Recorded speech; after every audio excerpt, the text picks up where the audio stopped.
green space. We want to make more green space for the community. As JP said, this is one of Atlanta's largest regional parks.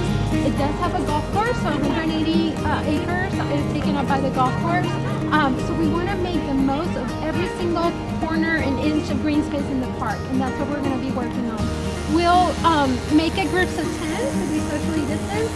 What we're going to do is we're going to plant flowers. We want to make the area beautiful, so we have 2,000 daffodil bulbs that we're still planting.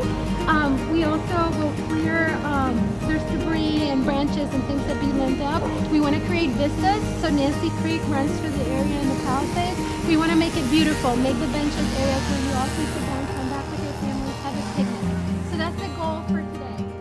As you walk down, please take a walk on your right. That's some of the walls that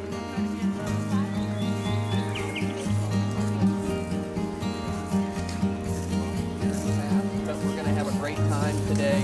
And you know, I think we all think about how do we make a positive impact on the world and how do we make change and how do we have the vision that Martin Luther King Jr. talked about, the beloved community, come into Atlanta. And it's ways like this. It's those little things that we're all doing here.